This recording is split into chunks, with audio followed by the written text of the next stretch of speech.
You have to do everything you can. It's win or go home. This week on The Beat, the game is big, but it ain't easy in New Orleans. I'm excited for my opportunity and like the experience I'm going through. And it's Gunner's team now. Here we go.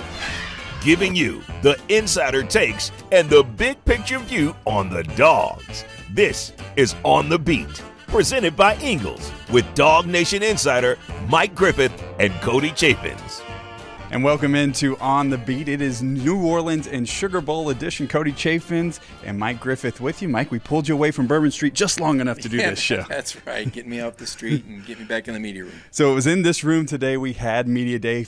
Great coverage all day long on our DawgNation YouTube channel. You can check out all that stuff after this show tonight. And we'll get into a little bit of that coming up on the show today. Mike kind of went behind enemy lines. Yeah. Got to talk to some Notre Dame folks. We'll share that with you. We'll also share what we saw, our boots on the ground at Georgia's practice today. We'll get into all of that. But first, Mike, as we take a look at Media Day and what all went down, got to hear from Gunner Stockton for the first time. What was your big takeaway? Well, I mean, Kirby is, chippy as ever. The players seem loose and relaxed and having fun, confident.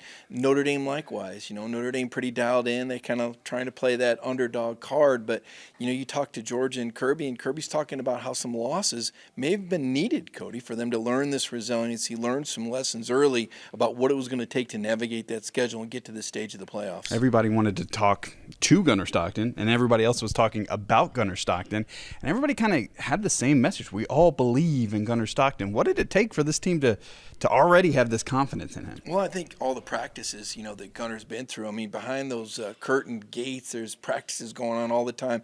A lot of best on best for Georgia. And talking to the players about that, when you're lining up across from the starters on offense or defense, you get a pretty good idea what it's going to take in the Sugar Bowl on Wednesday night. So I think the players have confidence coming out of that preparation. And I think all the work that Gunner has done and how he's carried himself the last 3 years. I mean, this guy he may be new to the people watching on Saturdays, but he's been in the program 3 full seasons and obviously had a pretty decorated career being the state of Georgia's all-time prep passing leader and touchdown leader, too. Yeah, and he's definitely earned the respect of his entire team. We get to talk to Georgia a whole lot. So, there were some players in there sprinkled in we hadn't talked to, but for the most part, we know them. Notre Dame we got to hear from for the first time, too. Obviously, we'll share some of those interviews coming up in just a bit, but what was your sense of Notre Dame now getting to see them in person? I mean, this is a really confident and well-coached program. You can tell that, Marcus Freeman's done a great job in 3 years, and you look at the coordinators and where they've been. And, one of the guys that I covered at Michigan State who's now a coach and coached at Alabama, I'm excited to bring Max Bullough to us, here in just a few minutes. You're going to hear about Notre Dame preparation. And then Notre Dame's most dangerous player is going to talk to us. You're going to be able to sense that poise. I mean, this is a confident, poised Notre Dame team. You have two teams right now with a lot of confidence in one another and a lot of belief that they're going to win that game on Wednesday night. So I was kind of behind the camera going with Brandon Adams as we went around Media Day. One of the interviews he did was Sean McDonough, the man who's going to call the game. And Brandon said, hey, the Notre Dame we think of is the Notre Dame getting blown out in playoff games or not showing up in the BCS National Championship. Is it still like that? And he said, no, to put all that out of your head. And Kirby Smart kind of along the same lines was asked on the podium, hey, what's different about this Notre Dame team? And he said they look like an SEC team, which is the biggest compliment. Yeah, a physical team, and these are guys that are really skilled at different positions. You look at the quarterbacks, who would you rather have? A Gunner Stockton making his first start or a Riley Leonard that, had the entire season and had that career at Duke also. So Notre Dame with some advantages. Notre Dame also big and physical, like Kirby was saying, at the line of scrimmage, and some skilled guys that can take it the distance. So, I mean, this is a very formidable team. There's a reason why the spread on this game has been 1 point or 1.5 either way. It's going to be a tight game Wednesday night. Earlier this week, Michael Williams, they asked him, hey, does Riley Leonard, does he remind you of anybody? And he kind of chuckled, and he said, well, he reminds me a lot of Haynes King at Georgia Tech, and we remember what Haynes King and the running quarterbacks, what they do to this team. How can they be different this time around? Have they learned the lessons of how to stop a Jalen Milroe or a Haynes King, a running quarterback? Yeah, well, you hope so, and the whole key is going to be this gap discipline. One of the things Georgia does so well is moves to the ball quickly and tackles in a swarm, but if you move too quickly, that aggression can be used against you, and that's where Georgia Tech had some success with their ability to pick their way down the fields. I think you're going to see Notre Dame try to do the same thing, although they're even more dangerous at the the skill positions. So I think you're going to see a lot of gap integrity, and that means guys just doing their job. You can't just go right to the ball. You got to play your assignment first, because Notre Dame's going to look for those open holes and those cutback opportunities to make some yardage. On Friday in Athens, we were able to see Georgia practice, and they actually practiced at practice. The big question is, would we see that when we had the practice availability inside the Superdome? We'll show you right now. It's boots on the ground.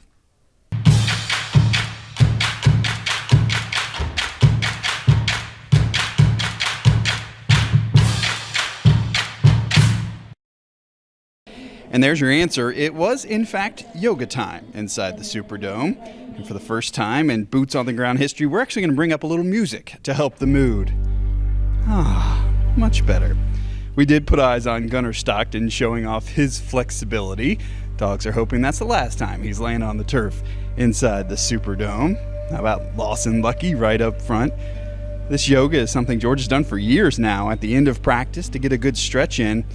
You can see the instructor up in the front. She was on the microphone giving everybody instructions and a little history lesson with this. You know, Georgia did this in the run-up to the national championship in 2022. They let us get a view of a yoga session before the Peach Bowl, of course, when they beat Ohio State, and then a little bit before the TCU massacre and the national championship game.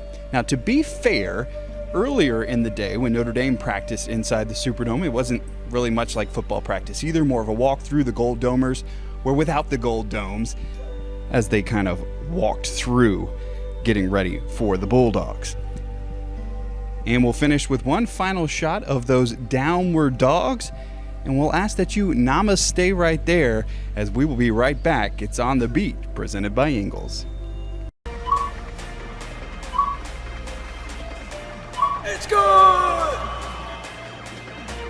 He could go all the way! At Ingles, we're proud to partner with area athletics, from Little League to the pros, college tournaments to high school heroes. It's all in the bag.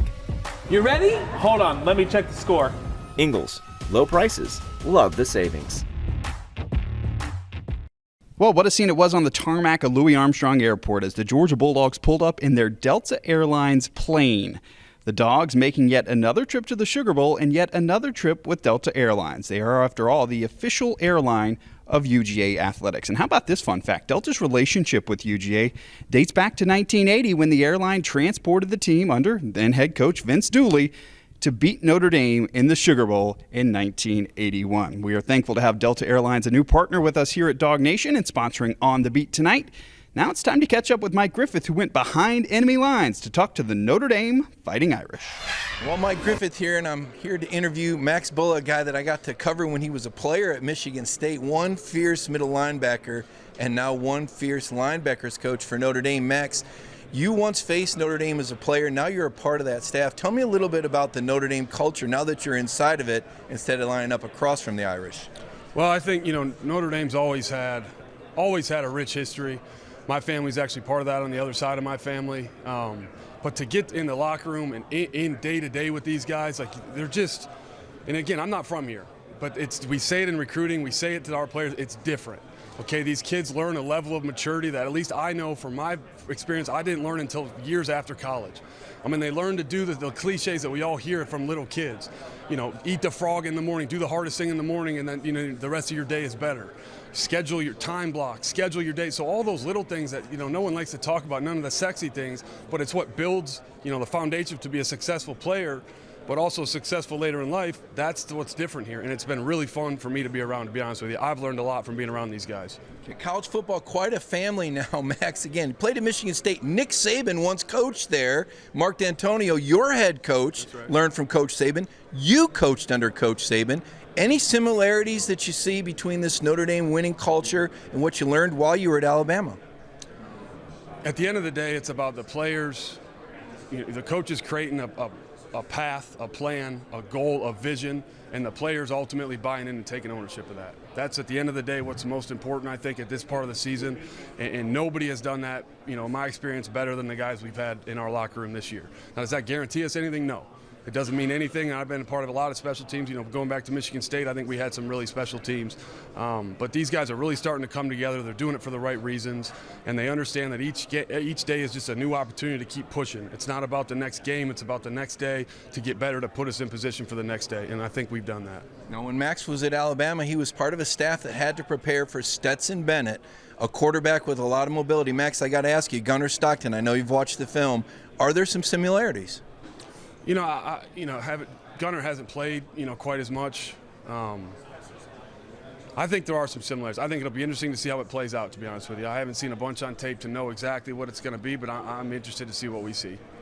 This is a guy playing poker. I've interviewed Max enough times to know he's not going to give us the game plan. I get that. I totally get that, Max. Tell me about this Notre Dame defense now. We see how tough you are. The Indiana game, I couldn't really tell too much. They're so dominant. Tell me about some of the special guys and what's made Notre Dame so resilient on defense this year. Well, we had some guys come back. We had Xavier Watts come back, who's a heck of a football player. Football player, but a leader and a racer out there, if you will, for us. Jack Kaiser's a guy that every time he steps on the field sets the record for most games that Notre Dame played. And then we have some young guys. I think that if you'd ask Coach Freeman the last couple of seasons and Chad Bowden are starting to be, you become a head coach, it takes 2, 3, 4, 5 years to get, your kind of people in there, or at least, the people that you want to work with. And I think that's showing up with the young guys. I think we have positive leadership from the older guys that decided to dig in and come back and stay here for the right reasons, and it means something to them. And then to have young guys with some talent behind that, seeing that and learning from that, that's, kind of where we're at now, and hopefully that's where we're headed. Yeah, no doubt. Sounds a lot like Kirby Smart coaching up the bottom of the roster, the young guys learning from the veterans about the team culture. I want to flip it over to offense. Max, you see these guys all the time. Riley Leonard, Jeremiah Love, these guys jump out at me. Tell me about these guys. I mean, Riley, just whenever you watch him, he's gritty, and I can't really give much more of a compliment to a player. He's a gritty football player, and he's a winner.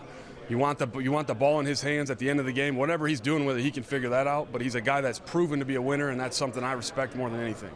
Jeremiah Love, in my opinion, is up there with to be one of the best, if not the best, in the country. I'm not talking about numbers. I'm just talking about pure ability. The guy can do it all. He's scary when he's split out. He's scary out of the backfield. He can hit the A gap fast. Like he really can do it all.